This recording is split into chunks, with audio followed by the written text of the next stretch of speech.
YouTube, thank you very much.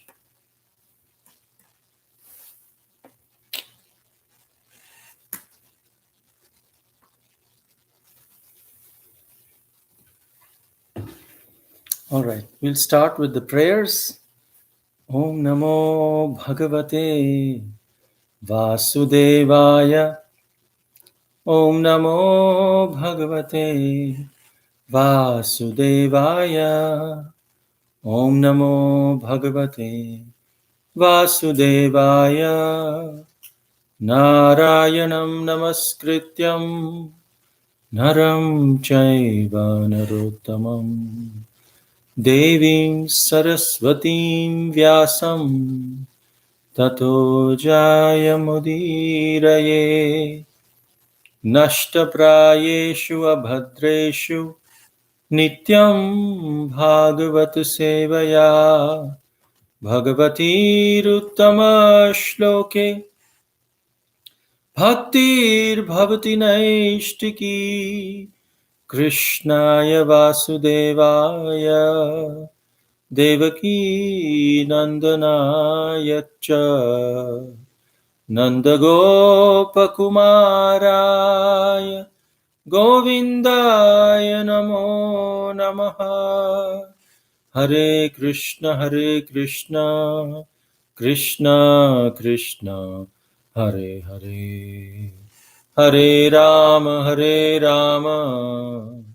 Rama Rama Hare Hare Aradhya Bhagavan Brajesh Tanayas Taddama Vrindavanam Ramya Kachidupasana Vrajavathu Vargena Vakalpita Srimad Bhagavatam Pramanamamalam Prema Pumartho Mahan Shri Chaitanya Mahaprabhor Matamidam Tatradharana Para Om Ajnana Timirandhasya Gyananjana Shalakaya Chakshurun Militam Yena Tasmai Shri Gurave Namaha Nama Om Vishnu Padaya Krishna Presthaya Bhutale Srimate Bhaktivedanta Swami Niti Namine Namaste Saraswate Deve Gauravani Pracharine Nirvishesha Shunyavadi Paschatya Deshatarine Jaya Shri Krishna Chaitanya Prabhu Nityananda Shri Advaita Gadadhara Shri Vasadi Gaura Bhakta Vrinda Hare Krishna Krishna Krishna Hare Hare Hare Rama Rama Rama Hare Hare Hare Krishna. So now we start with chapter 17 of the Srimad Bhagavatam, Canto 9. So chapter 17 says the dynasties of the son of Purūravā. Now here it says that Ayu, who is the eldest son of Purūravā, he had 5 sons. And this chapter describes the dynasties of 4 of them, beginning with Kshatavriddha. So Ayu had 5 sons again. He was the son of Purūravā that we discussed yesterday. And the 5 sons were Nahusha, Kshatravriddha, Raji, Rabha, and Anena. So it talks about all these different sons. Someone noticeable is the son of Gritsamada was Shunaka. And Shunaka's son was Shaunaka Rishi. Also, Dhanvantari was a Shaktivesh incarnation. He was the son of Dirghatma. So these are all descendants of Purūravā. And then again, it goes on all the way to the son of Shuchi was Chitrakrit, and then there was the king Raji. So the original ones, if you see, Nahusha, Kshatavridha, Raji. We'll talk about Raji now. Nahusha will be in the next chapter. So remember Nahusha. Okay. So Raji, who was one of the 5 sons of Ayu, the son of Purūravā, he had 500 sons. All had extraordinary strength. And Raji was personally very, very powerful. He was given the kingdom of Lord Indra. But after Raji's death, when the sons of Raji, they refused to return the kingdom to Indra back by Brihaspati's arrangement, they became dull, unintelligent, and Lord Indra was able to conquer them. Because on the request of the Devatas, the way Raji had got the kingdom of Indra is because the Devatas pleaded, Raji, he killed the demons and they returned the kingdom of heaven to Indra. But Indra was still fearful of demons, like Prahlad Maharaj, because he was a devotee of the Lord. So he said, no. Indra said, Raji, you have won the kingdom back for us. You keep it with you until probably Prahlad Maharaj leaves, something like that. So when Raji left, Indra said, okay, now I want the kingdom back. But Raji's sons, the 500 sons, they would not return the heavenly planet. But they said, okay, we will return your share in the ritualistic ceremony. So Indra went to Brihaspati. Brihaspati, he's the spiritual master of the demigods. He offered oblations in the fire so that Raji's sons would fall from moral principles. When they fall, then they will be overcome by sinful reactions, and Lord Indra would be able to easily kill them. And he killed them. Not even one single of the 500 sons remained. So Indra became the king again. Then he talks about Kshatavridha, who was one of the sons of, again, Ayu, and it gets about his dynasty as well. But now there is also, now Raji is dead, the 500 sons are dead, but the brother of Raji, Nahusha, he remains. So now that ends chapter 17. We come to chapter 18. King Yayati, he regains his youth. This chapter explains how King Yayati, who is the son of Nahusha, actually regained his youth. How did he lose it and how did he gain it? Shukadev Goswami, he said that King Nahusha, because Raji is dead, because his 500 sons is dead, so King Nahusha was because of his prowess, he was made the king of the heavens. Because at that time, Indra had just killed Vritrasura. And because he had killed a Brahmana, he was fugitive. So anyway, Shukadev Goswami says that just like the soul has 6 senses, the 5 senses and the mind, King Nahusha had 6 sons: Yati, Yayati, Samyati, Ayati, Ayati, Viyati, and Kriti. And there is something very interesting that he says, Shukadev Goswami, he says, text 2, when one enters the post of king or the head of the government, one cannot understand the meaning of self-realization. Knowing this, Yati, the eldest son of Nahusha, did not accept the power to rule, although it was offered by his father. Yati left to the forest. He said, if I get power, I will be corrupted. And so then text 3 says, because Nahusha, the father of Yayati, molested Indra's wife, Shachi, who then complained to Agastya and other Brahmanas, these saintly Brahmanas cursed Nahusha to fall from the heavenly planets and be degraded to the status of a python. And because of that, Yayati became the king. So this is a very interesting story about King Nahusha. It is not described in Srimad Bhagavatam, but it's described in Mahabharata. When Shalya, when his uncle Shalya of Yudhishthir, he went to meet the Pandavas and Draupadi in the forest just to console them. Be patient. Someone who is proud like Yudhishthir, their end will come near. But you have to be patient. Like Duryodhan, their end will come near. But just be patient. I will tell you a story, Shalya said. This is from Mahabharata. This is not in Srimad Bhagavatam.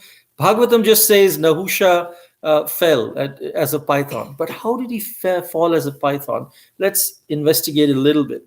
After he killed Vritrasura, Indra, as we said, he became fugitive because the personification of Brahmahatya was after him. Because after all, Vritrasura was a Brahmana. He was created, as we see in 6th canto, by the sacrifice of Twashta. Twashta did this sacrifice to beget someone who can kill Indra. Because Indra had killed Twashta's son, Vishvarupa. And so there was so much Brahmahatya on Indra's part. So this Vritrasura came, Indra killed Vritrasura with deceit in one sense. And because of that, he had to go in hiding because the Brahmahatya was following. He took shelter as an atom in the fiber of the lotus stem of a lotus in Manasarovar. So at that point, Indra was not there in the heaven. Who could become the king? Raji was the king before, and then his sons. So they said, let Nahusha be the king, because Nahusha was very, very virtuous. And he was very, very powerful at the same time. But as soon as he became the king of gods, Nahusha started well, but he fell on evil ways. He lost his humility completely. And slowly, steadily, he started becoming filled with lawless desires. He enjoyed all these heavenly pleasures and completely gave himself up to his untamed, unbridled, lecherous thoughts. This is very important. We should nip our bad thoughts in the bud. Thoughts which will take away bhakti, which will rob our bhakti away from us. Thoughts of lust, pride, greed, envy, anger. As soon as they come, we should immediately nip them in the bud and not cultivate them, not ignore them. In fact, we must. How do we nip them? By thinking of thoughts which are opposite of what bad thoughts are coming. So if we are feeling thoughts of envy towards a particular person or a devotee, we should immediately identify it, accept it. Yes, I am fallen. And this thought is going to rob me away from my devotion to Krishna. So Krishna, please save me. Srila Prabhupada, save me. Guru Maharaj, save me. All the acharyas, we go, run to the acharyas. This thought, I'm so sinful, these thoughts are coming. Please help me. And then, with their mercy, we should meditate on a thought opposite of that to glorify that person, to look for the good in that person. If any thought of pride comes that of our accomplishments, we can actually think how it is not because of us. It's because of the mercy of Guru and Krishna. If I was not given all this support, I wouldn't have been in this situation. If Krishna doesn't give that intelligence, we cannot really, could I have come to this conclusion? No. So all these thoughts we should nip in the bud. Nahusha did not do so. I'm the king of the heavens. I can do whatever I want. And by the way, one day he got enamored by Indra's wife. He said, Shachi Devi is Indra's wife. Indra is no longer here. I'm the king of heaven. She should be my wife. Why should Sachi Devi not come to me? I'm the king of gods. Send her to my house. And so Indra's wife, she became scared. She ran to Brihaspati and cried, please, please, Brihaspati, you are the spiritual master. Save me from Nahusha. Brihaspati said, don't worry. Indra will be back. You stay with me till Indra is back, and then you will regain your husband. When Nahusha heard this, that Indra, that Brihaspati is giving shelter to Sachi Devi, he became really angry. And all the demigods, the Devatas, they were fearing Nahusha's anger. And they said, please don't be angry. Sachi Devi is another person's wife. What will you get? Don't swerve from the path of righteousness. But Nahusha, because of being proud and lusty, he would not listen. He rebuked the Devatas. He said, when Indra lusted after Ahalya, did you stop Indra? Did you say anything to Indra? Why are you telling me now? Why did you not stop when he killed Vishwarupa, because of which he's now hiding? Why did you not stop when he killed Vritrasura? Because at that time it was in your favor. And now you are telling me all these moral principles? Get lost. Go and convince Brihaspati to give Sachi to me. So the Devatas, they couldn't do anything. They went to Brihaspati. They said, Brihaspati, just submit her, Sachi Devi, to Nahusha. But Sachi Devi, hearing this, she was very scared. She said, Brihaspati, I came and sought your refuge. Will you just let me go like that? Brihaspati said, look, you have taken my shelter. I will not betray you. But listen to me carefully. Just go to Nahusha and buy some time. So Sachi Devi understood what he was saying. And so she went to Nahusha and said, my dear Nahusha, I've come to you. But look, I'm still Indra's wife. Is Indra alive? Do you know if Indra is alive or not? If you don't, I can go and search for Indra. If I don't find Indra, then I can become your wife with proper conscience. Right now, I'm still Indra's wife. So Nahusha said, all right. You can go back to Brihaspati and look for Indra, but come back soon. And so Sachi Devi, she prayed to the goddess of chastity, and all the Devatas, they prayed to Vishnu, and they asked, what should I do? What should we do? And Vishnu said, ask Indra to worship me. And when he worships me, all his sinful reactions will go away. And then I will make arrangements that Nahusha will meet his destruction.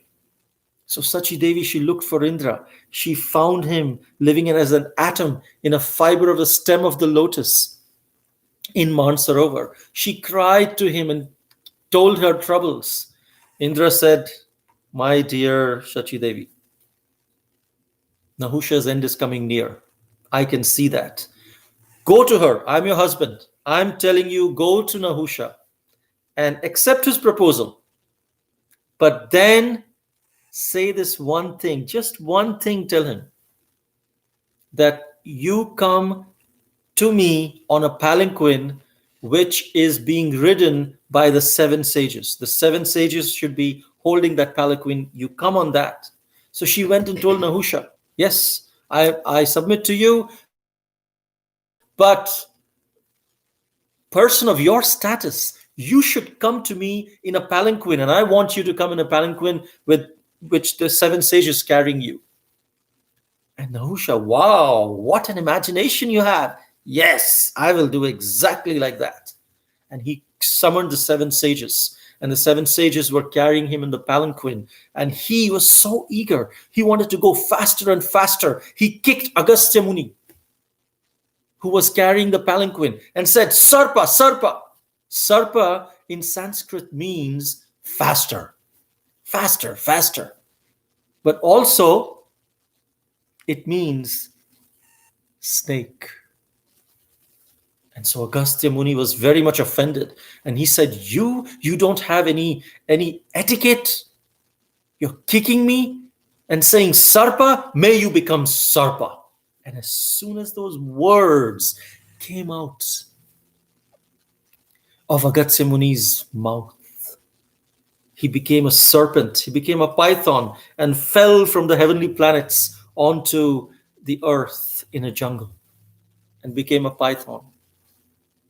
As a result of this, then Shachi Devi was rescued, and this story again was told to Yudhishthir by Uncle Shalya, and he said, look, because just like Indra and Shachi Devi went through so much, you are also going through similar things, but they were victorious, you will also become victorious.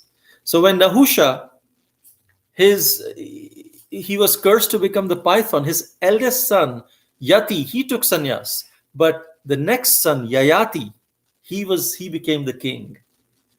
And so by providence, Yayati married the daughter of Shukracharya, now which was Devayani. And Shukracharya was a Brahmana and Yayati was a Kshatriya. So Maharaj Parikshit asks in text 5, Shukracharya was a very powerful Brahmana and Maharaj Yayati was a Kshatriya. Therefore, I am curious to know how there occurred this Pratiloma marriage between a Kshatriya and a Brahmana. So then Shukadev Goswami tells about how Yayati married Devyani. So Shukracharya's daughter, who was called Devyani, she had a girlfriend called Sharmishta, who was the daughter of Vrishaparva.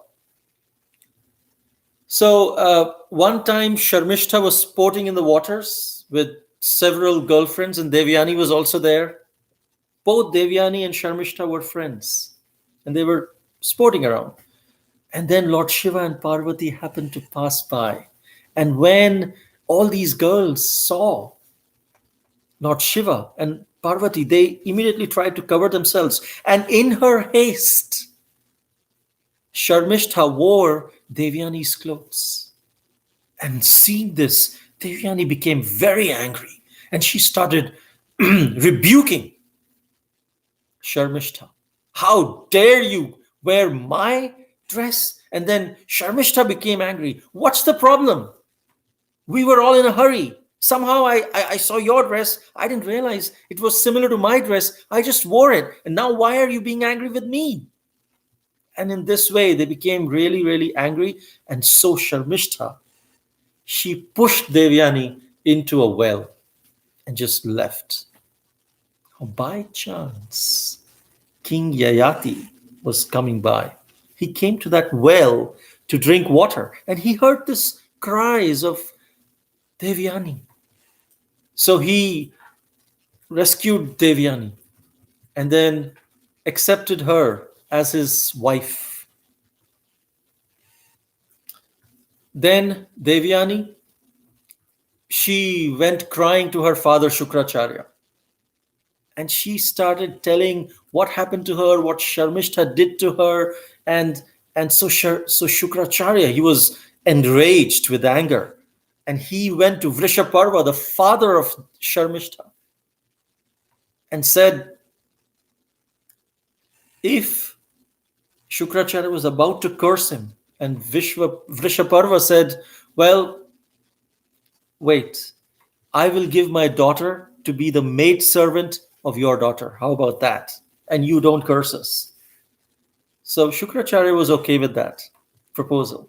And then Sharmishta, as a result, became the maidservant of Devyani and also went along with Devyani to the house of Yayati, the palace of Yayati, Devyani's husband. And then after some time, Devyani gave birth to a son. And Sharmishta, who was equal in one sense to Devyani, even though she was right now in the position of a maidservant, she also felt a desire to have a son. And so she approached, at the proper time for conception, she approached Maharaj Yayati to be intimate with him. And then Sharmishta also became pregnant. And then Devyani, when she realized that this Sharmishta had illicit relations with her husband, she became very envious. And in anger, she did the same thing that she did earlier. She went to Shukracharya and she said, look, this time, what this Sharmishta has done. And so Shukracharya this time became angry with Maharaj Yayati and cursed him. You want to enjoy your senses? Become old. And then Yayati, immediately his body became like an old man. His senses just shriveled up. And Yayati begged Shukracharya, please be merciful to me. Yayati said, I have not yet, text 37, King Yayati said, O learned, worshipable Brahmana, I have not yet satisfied my lusty desires with your daughter. Shukracharya then replied, all right, you may exchange your old age with someone who will agree to transfer his youth into you. Text 38, when Yayati received this benediction from Shukracharya, he requested his eldest son, my dear Yadu, please give me your youth in exchange for my old age and invalidity. I'm not yet satisfied by sexual desires. So if you're kind to me, you take my old age and I will take your youth. And Yadu, he declined. No, father, you have already achieved old age. You've already enjoyed how much ever, but I'm still young. I want to enjoy too. Then Yayati went to his other sons, Turvasu, Druhu, Anu. None of them accepted. But then King Yayati went to his youngest son, Pūru, who was younger than all these brothers. And he told, my dear son, please don't be disobedient like your elder brothers. You are my only hope now. So Pūru said, my dear father, who am I? How can I even repay my debt to you as my father? By mercy of one's father, one gets the human form of life, because of which one can attain self-realization. That is the purpose of life, not sense gratification. I don't care whether my senses are young or old. I just want to get self-realized. And if in this way I can express my gratefulness to you, my father, then please take my young youth and give me your old age. And then Yayati was very pleased. He glorified him. He said, if someone follows the father's order, he is first class. But one who does not disobey father's order, he's like his father's stool. So in this way, Maharaj Parikshit was told by Shukadeva Goswami that Pūru was ready to accept. And then Shukracharya, his benediction came true. King Yayati, he became young. He started enjoying again with Devyani, but he performed different sacrifices also. He became very much spiritually inclined also. He offered abundant gifts to the Brahmanas, and he started, even Lord Hari would actually come to his kingdom. And then Yayati, he worshipped the Supreme Lord as Narayan. And then finally, the chapter ends by saying, although Maharaj Yayati was the king of the entire world, and he engaged his mind and five senses in enjoying material possessions for 1,000 years, he was unable to be satisfied. Imagine, he was enjoying his senses for 1,000 years, and he was still not satisfied. This is what happens when we try to satisfy the senses. It's like trying to satisfy the fire by pouring ghee into it. It just becomes more and more. And dushpurena analena cha, Krishna says in Bhagavad Gita about this lust. And he was never satisfied. The only way is if we can apply the balm of the ointment of devotional service, of the holy name, with devotion in our hearts. then, and humility will satisfy us completely. Then in the 19th chapter, it describes how Maharaj Yayati achieved liberation. Because after many, many thousands of years of sexual relationships, of being enjoying in this world, King Yayati finally became disgusted with this material happiness. And then he wanted to convince his wife. He realized, I'm just wasting my life. I need to take my life seriously and go towards self-realization. But I cannot just stop my wife's expectations just like that. So he devised a plan. He wanted to tell her a story to Devyani. He said, once upon a time, when a goat was searching in a forest for different types of vegetables to eat, by chance, this goat came to a well. In that well, he saw a she-goat. He became attracted to this she-goat, and somehow or other, he delivered her from that well. And then they were united. One day, when the she-goat saw that the he-goat was enjoying sex with another she-goat, she became angry, abandoned the he-goat, and returned to her owner.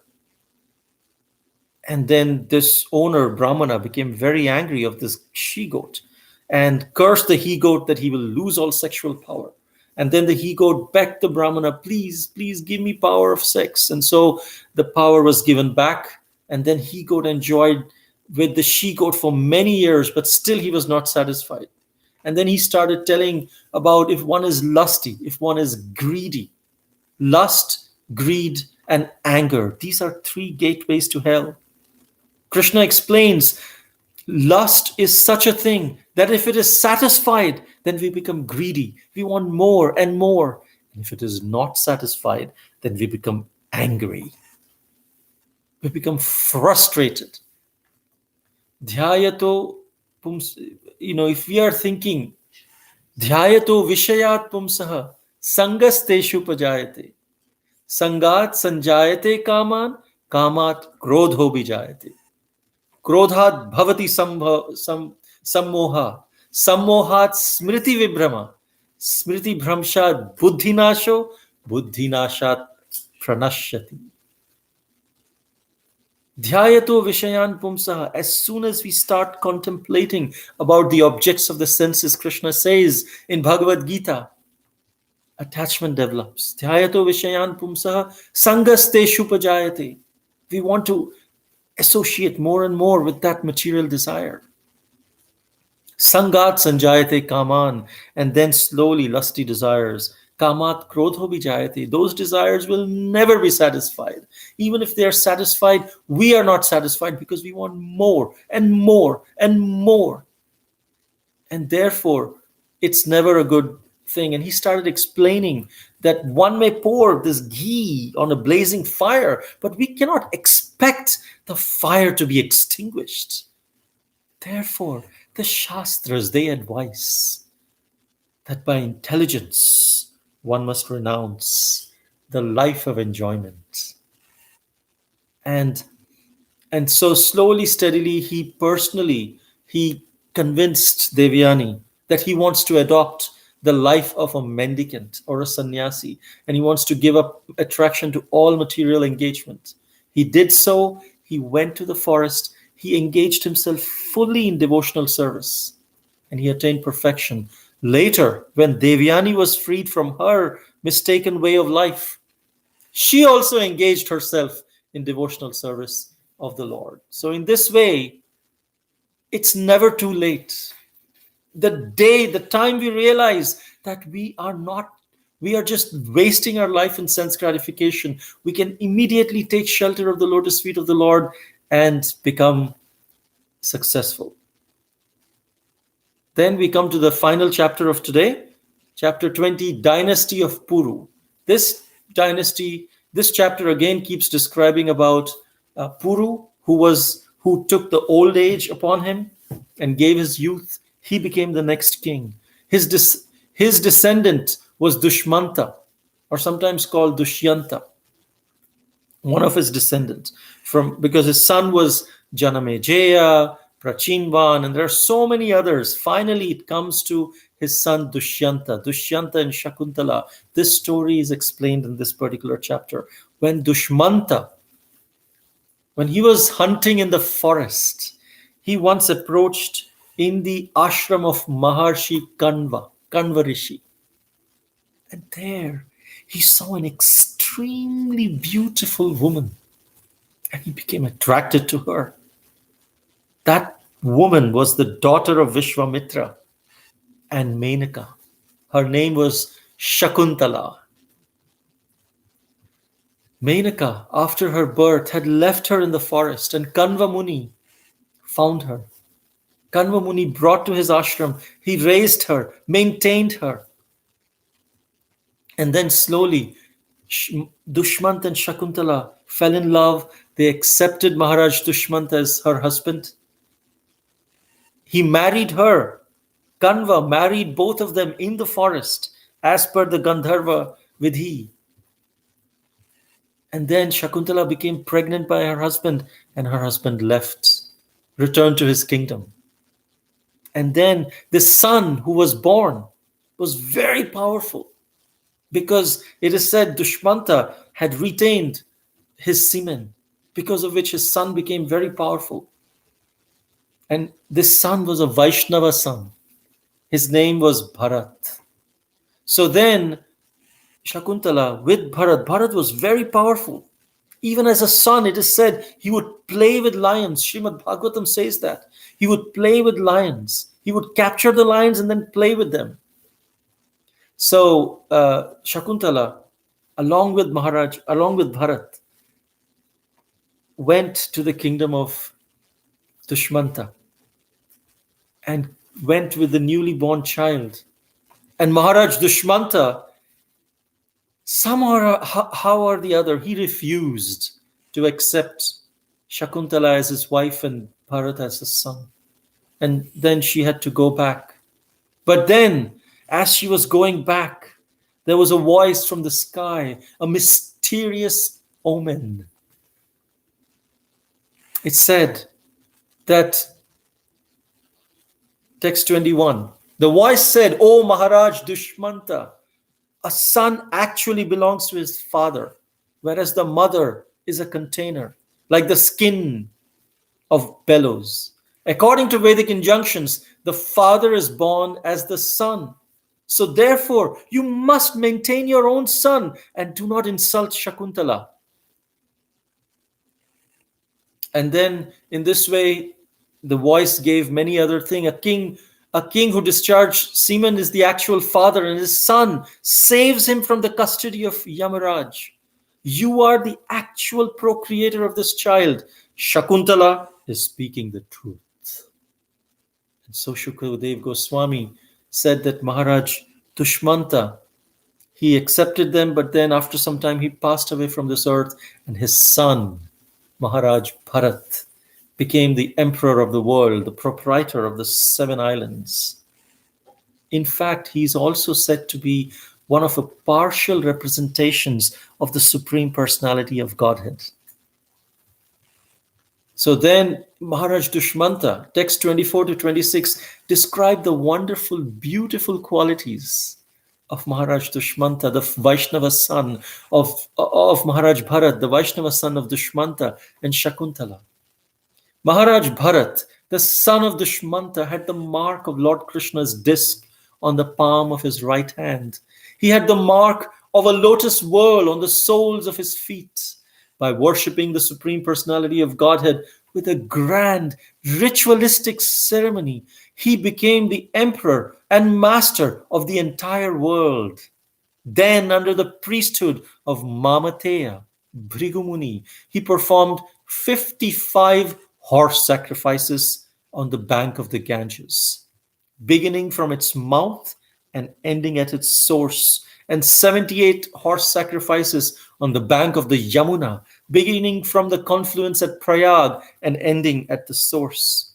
He established a sacrificial fire on an excellent site, and he distributed great wealth to the Brahmanas. Indeed, he distributed so many cows that each of the thousands of Brahmanas had one Badva as his share, which means 13,084 cows.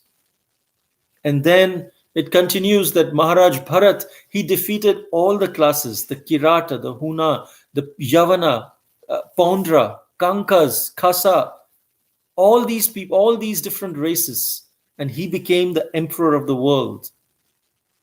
Initially, when the demons were defeated by the demigods, the demons took shelter of Rasatala during the fight between the demons and the demigods, especially after Maharaj Bali. Bali was captured, if you may remember.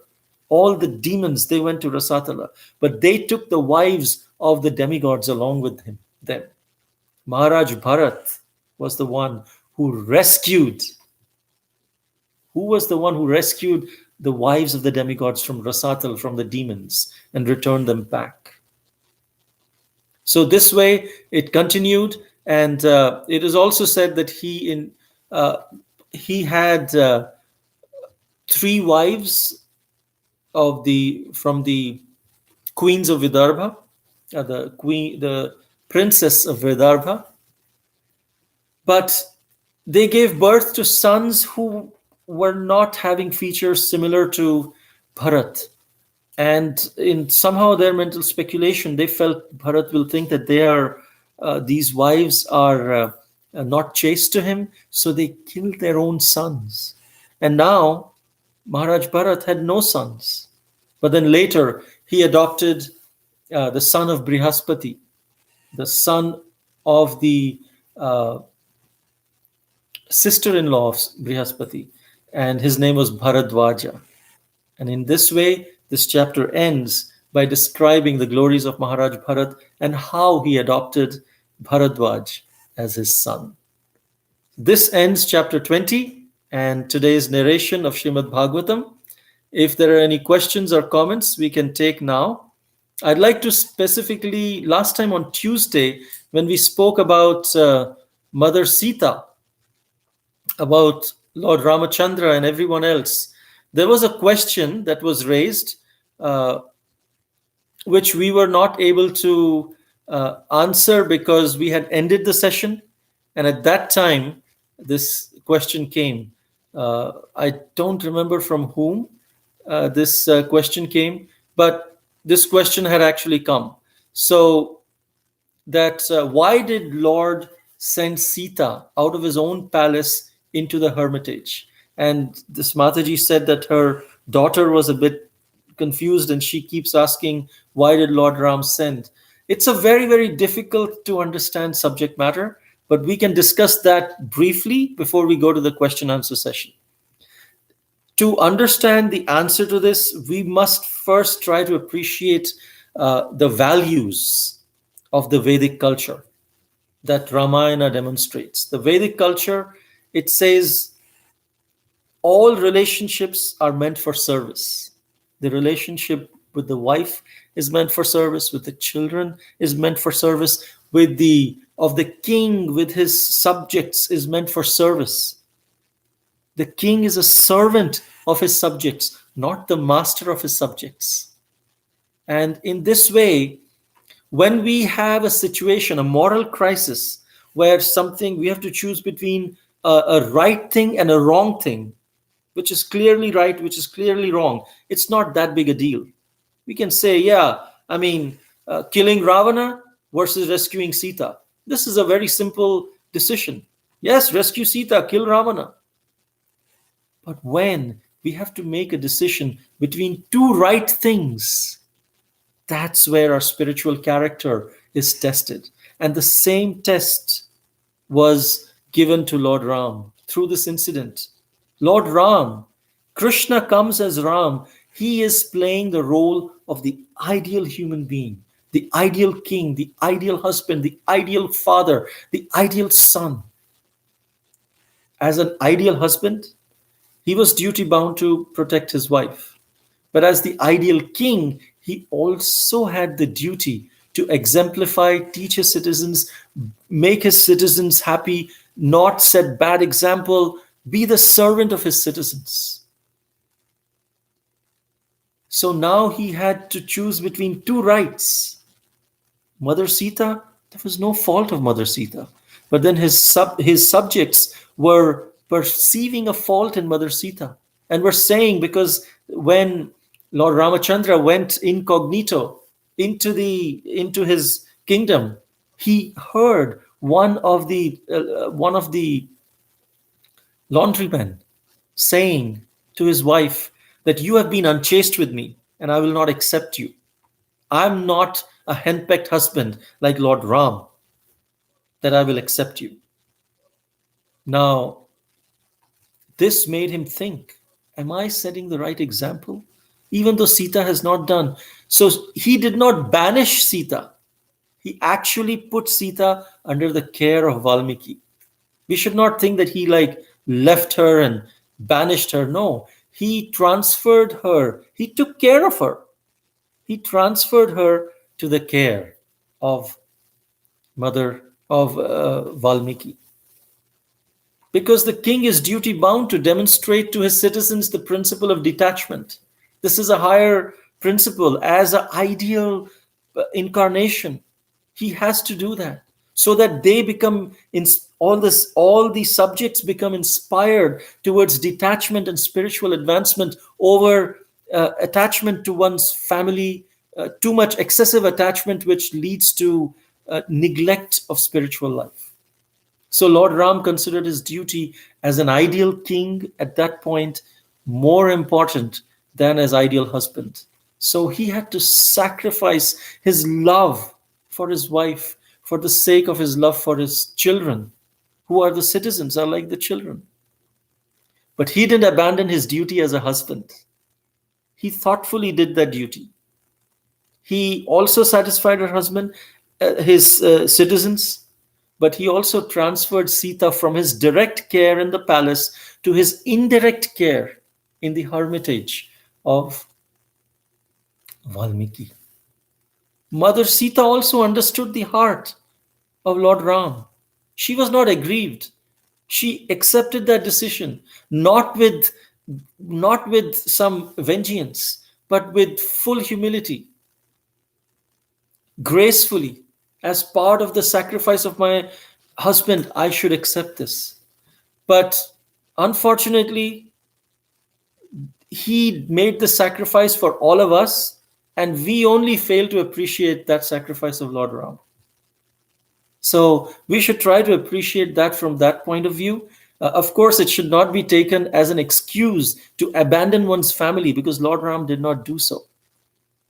His whole mood was just to serve his children, his citizens, and serve his wife as well. All right, so I hope that gives some light, throws some light. We could not answer it that time because we had already ended the session and the question came a little late, but I hope that answers some of the questions. Okay, so the quiz for today, we have 11 questions. First, who is the second son of King Nahusha, whose history has been described? Second, how many sons did King Nahusha have? Third, why was Nahusha cursed and what did he become as a result of the curse? Fourth, who did King Yayati get married to? Fifth, who exchanged the old age of King Yayati and gave his youth? Sixth, how many years did King Yayati enjoy his senses? Seventh, what are the 3 gateways to hell? Eighth, who is the descendant of King Pūru? Ninth, who found the daughter of Vishwamitra and Menaka and what was her name? 10th, what was the name of the grandson of sage Vishwamitra who became the emperor of the world? And finally, 11th, who rescued the wives of the demigods from Rasatala? All right, are there any questions or comments? Okay, if not, we'll also thank the participants of the quiz, which we did not in the beginning. So now we would like to thank from Facebook, Ranjani Gopika Mataji, Shweta Mataji, and Meena Mataji. On YouTube, Shweta Manjiri Mataji, Geeta Varadrajan Mataji, Hari Krishna Madali Mataji, Rekha Mataji, Swati Mataji, Vijeta Mataji, Janeshwar Gauranga Prabhu, Barsana Chitra Mataji, Shweta Surya Narayan Mataji, and Vrindavani Mataji. Thank you for your participation. There is a question, Geeta Varadarajan Mataji. In the beginning of the class, Dharvantari was mentioned as descendants of Purūravā. But did not Dharvantari appear from churning of the milk of the ocean? Yes, he did. This Dharvantari is different. As we see, there are people who are having so many different same names in different dynasties. Even Janaka, last time we heard, was not the Janaka, father of Sita. So this is a different Dhanvantari that is mentioned here. But even then, if you see, it says even Lakshmi Devi came from the churning of the nectar. But Lakshmi Devi is eternal. She was there even before. Lakshmi Sahasra Shatasambra Sevyamanam. They are serving Krishna so much. So this is not the only time that they come. Just like Lord Nrsingadev, he came from the pillar. Doesn't mean that pillar is the father of Nrsingadev. This was the way that they came. And this was not the first time that they came. All right. So I hope that answers your question. All right. If there are no more questions, we can end here. Thank you very much. Hare Krishna.